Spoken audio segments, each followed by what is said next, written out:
So I was in the middle of going through this pile of scraps. I should actually be working, but I want to journal and I want to do something either in my little mini journal. This is my little collage journal. You'll notice the difference in size. Either in this journal or my Artist in Bloom. But I want to use these scraps. For some reason, they're really inspiring me. This is some fabric that you guys will be able to have very soon in a couple of weeks.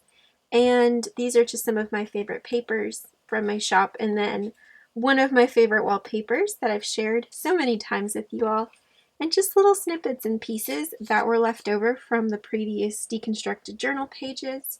If it's on my desk, I really want to use it, and I know I should be doing other things and working, but I want to play in my journal, and I have an idea for a type of pocket slash flip out that I want to do. I find that I make my most favorite things in my journal when I use these leftover pieces. So let me start choosing a page, and I will flip the camera and we will start creating together. There we go. I think that's a better view for you all.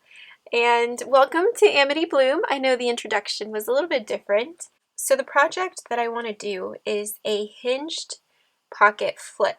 It's essentially a flip out, but I want to incorporate a pocket into it and I want to hinge it to the page. So to begin this super easy project, you're going to want to use a full piece of paper that covers the surface of your journal. And you'll notice that when I put it on the page, you see that border that's around it from the craft paper. And I love leaving a little bit of space around the edges so that you can still see the background paper, especially if you dedicated time to sewing on your pages or the paper that you chose. It's important to not cover it up completely so that you still see that layer and that little bit of element in your journal. So now that that's done, I want to fold it up and crease. Really, really simple. Now what I'm going to do is I'm going to turn it over and I'm going to glue this design on the back. I'm only gluing this because I'm not going to be placing this on my page. I'm going to be hinging it and making it into a flip, which means the back will be exposed. And if you guys have been watching me for a while, you know that I do not really like just a blank white page, so I love to cover it up with beautiful papers and fabrics, and then just trim the excess off. So now this is what the back looks like. It's no longer just a blank white page. There's a design on there, and you can journal on the side. You can journal over here. It's more functional this way. And the paper that I'm using is from, both of them actually, from my French paper digital pack in my shop. And now it's time to add my fabric to this little pocket flip that we've created.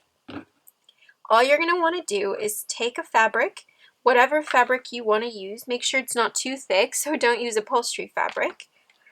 Use a thin cotton fabric, and I just like to add some glue, not a lot, but just enough.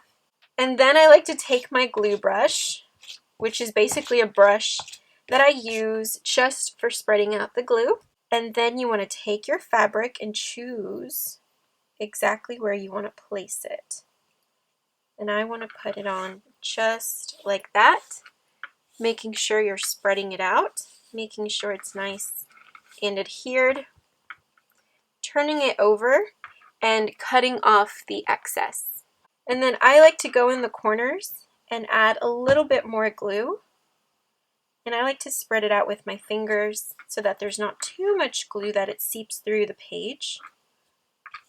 You can definitely use your glue brush to do this. You definitely want to go through and make sure all of the edges and corners are glued down. I'm going to be gluing it down and passing it through my sewing machine just so that I can show you the process of doing it two different ways. So now that this step is finished, you have your background page, your pocket page, and then the back page where you can do some journaling on. If you're going to glue it, like I said, this page would be blank. There's two things that you can do now. The first is you want to open up your pocket and you want to add some glue on the corners, just on the sides, and you want to press it in. If you're doing this step, you want to make sure you press firmly and that you give it a couple minutes so that the glue dries and your pocket is nice and closed. Make sure you don't add glue to the very top, as that will completely close your pocket, and then you'll just have a pretty page and you won't be able to put anything inside of your pocket. However, I'm going to take this to my sewing machine and I'm going to pass it through the sides to secure that pocket in place and to add another line of dimension onto our little pocket page. So I have just passed my pocket through my sewing machine, and I like to cut off the little excess threads, just like that. And you'll notice it gave it more dimension around the pocket as well. I didn't sew the bottom just because I didn't need to. It was already closed. I just needed to sew the sides. And then on the back, it also gives you some more lines of dimension, and it contrasts really well with everything that's going on. So I cannot be more thrilled. I would just use this like this and be happy with it, but now it's time to create our little hinges. So to hinge this onto the page, it is incredibly easy. All you need is a paper that you really like and a type of punch. If you don't have a punch, then you can definitely cut it out with scissors. However, I'm going to show you how to do it two different ways. The first way is with a punch, and I'm using this really cute little honeycomb punch from Fiskars.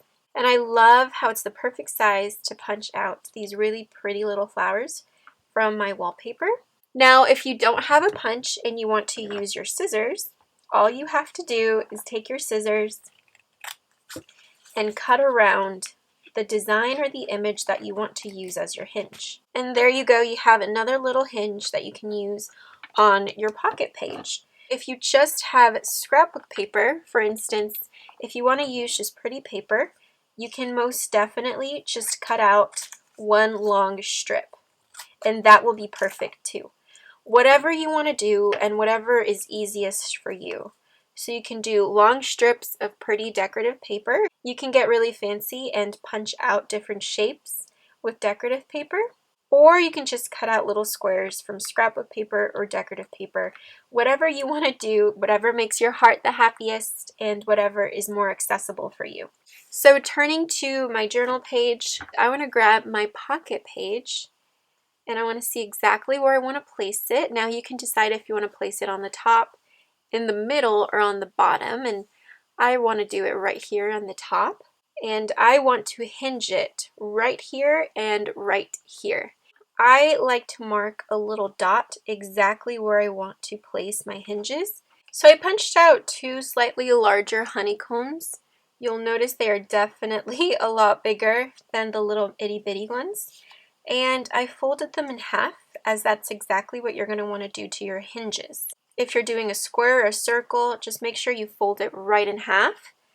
And you're going to want to glue part of it onto the page and then the other part onto your paper. You just want to grab your glue and add it to one side first, and then you want to take it and place it exactly where you want your paper to flip out on.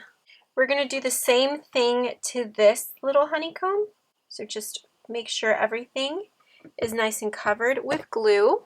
Include the middle right on the edge of your flip out, and then make sure you press on it firmly once you have applied it to part of your little flip out page and part of your journal page. Once you have adhered both of your little paper hinges, you want to come in with a bone folder or even the edge of your scissors, and you want to crease in that edge. You can also use your scissors to crease it as well.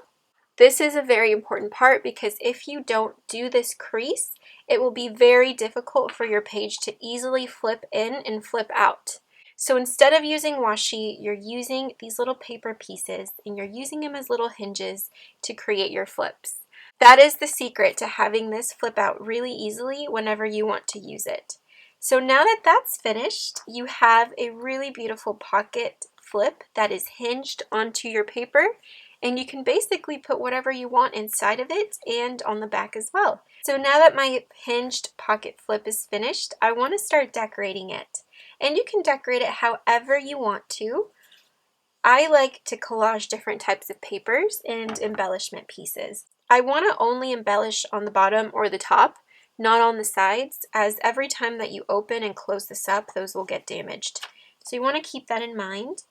And I think I want to place that there. And I know I want to use this really lovely little leaf die at the bottom as well, as it looks so pretty. But I want something to contrast the cream and the white. And I think this label will make it look so pretty. I'm just going to cut off one side of my label, just so that it wasn't too big. And then I applied some glue on the back. And now I just want to take my leaf and including it right on my page. And of course, it wouldn't be a collage made by me if I didn't include a little snippet of some embossed paper. And I'm just going to lift up my little label a little bit, just so I can incorporate my embossed paper behind it. So you can definitely rearrange your pieces if you don't like where they are. And the last thing that I want to use in my collage is one of my sentiments. This one says, flourish and bloom, which is definitely what all of us are doing each and every day. We are flourishing and blooming in our own way. I love how this looks, you guys. I just want to keep adding more. Look at this cute little music piece. Should I?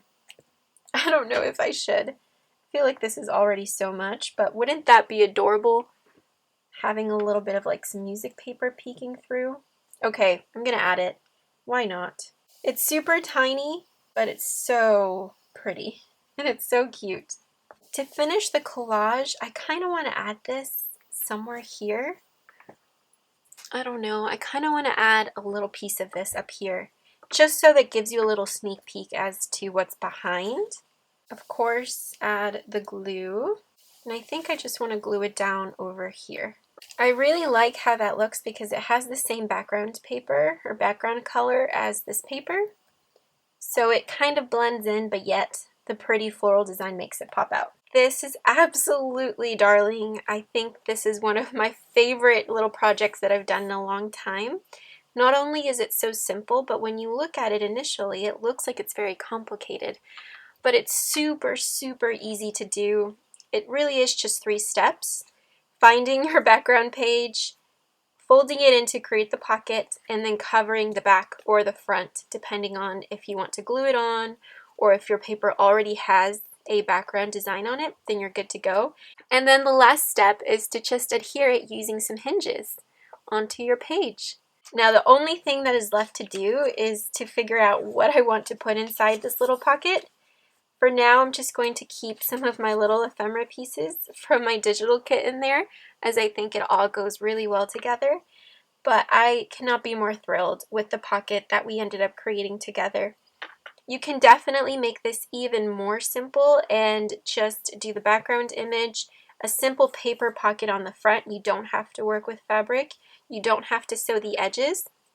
And then you can just use strips of paper. If you want to give it a little bit more of a decorative touch, then definitely use special little punches for your hinges. I suggest the honeycombs, as those are definitely my favorite. So many things to do with this, but the basis of it and the construction is super simple and it's really easy to follow. So I really hope that you guys enjoyed this week's project.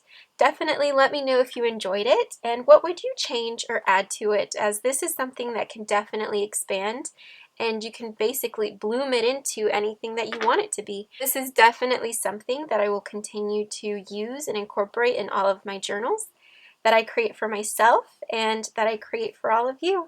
So until next time, I hope that you had a wonderful time watching this video, and I hope that your day is filled with a huge abundance of peace and love, and I will talk to you guys very, very soon. Have a good day. Bye-bye.